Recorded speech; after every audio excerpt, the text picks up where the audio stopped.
മനുഷ്യൻ തൻ്റെ യഥാർത്ഥ പ്രതിച്ഛായ കൊണ്ട് തന്നെ തന്നെ വലയം ചെയ്യുന്നു എന്നാണ് ഒരു എഴുത്തുകാരൻ പറഞ്ഞിരിക്കുന്നത്.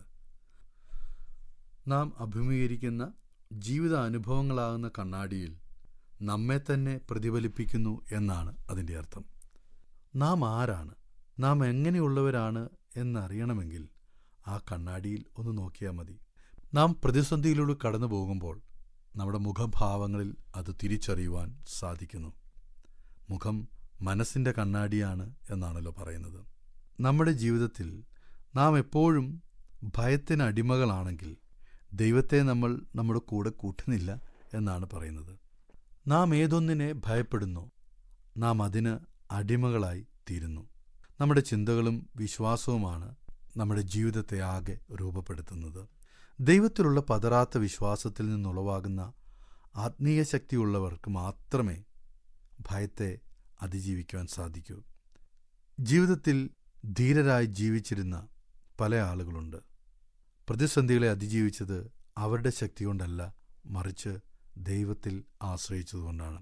ഗോലിയാത്ത് എന്ന മഹാരാക്ഷസനെ പോലെ പ്രതികൂല സാഹചര്യങ്ങൾ നമ്മെ നേരിടുമ്പോൾ അതിനെ അതിജീവിക്കുവാൻ പടച്ചട്ടകളോ വാളോ കുന്തമോ ഒന്നുമില്ലാതെ ദൃഢനിശ്ചയത്തോടുകൂടെ കയ്യിലുണ്ടായിരുന്ന കവണ കറക്കിക്കൊണ്ട് ഉറപ്പോടെ മുൻപോട്ട് നീങ്ങിയ ഇടയനായ ദാവീദിൻ്റെ ഇമേജ് അവൻ്റെ സ്വന്തം ശക്തിയല്ലായിരുന്നു, ദൈവം അവനിൽ പകർന്ന ദൈവകൃപയായിരുന്നു.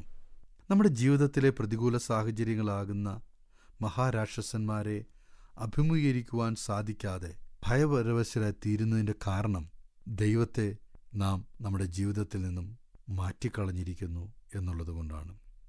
ദൈവമാണ് പ്രതിസന്ധികളെ അതിജീവിക്കുവാൻ നമ്മെ സഹായിക്കുന്നത്.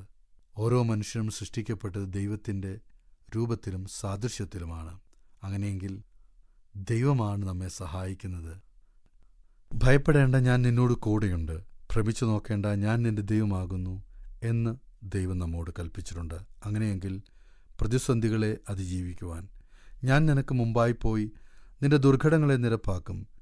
ഇരുമ്പോടാമലുകളെയും താമ്രക്കഥകളെയും ഖണ്ഡിച്ചു കളയും. ഞാൻ നിന്നെ വലങ്കൈക്ക് പിടിച്ചിരിക്കുന്നു. വാതിലുകൾ തുറന്നു കിട്ടേണ്ടതിനും തുറന്ന വാതിലുകൾ അടയാതെ ഇരിക്കേണ്ടതിനും ഞാൻ നിന്നെ വലങ്കൈക്ക് പിടിച്ചിരിക്കുന്നുവെന്ന് ദൈവം പറയുകയാണ്. അങ്ങനെയെങ്കിൽ നമ്മുടെ ആശ്രയം നമ്മളിലല്ല, നമ്മുടെ കഴിവുകളിലല്ല, ദൈവത്തിൽ ആയിരിക്കട്ടെ. ഞങ്ങളെ വിളിക്കുവാൻ ആഗ്രഹിക്കുന്നുവെങ്കിൽ 0988-22-1957 എന്ന നമ്പർ ഉപയോഗിക്കുക. എല്ലാ ബുധനാഴ്ചകളിലും വെള്ളിയാഴ്ചയും രാവിലെ 11 മുതൽ 12 മണി വരെയുള്ള സമയം ഞങ്ങൾ നിങ്ങൾക്കായി പ്രാർത്ഥിക്കുന്നു. പ്രാർത്ഥനയ്ക്കായി വിളിക്കേണ്ട ഫോൺ നമ്പർ 079960010203.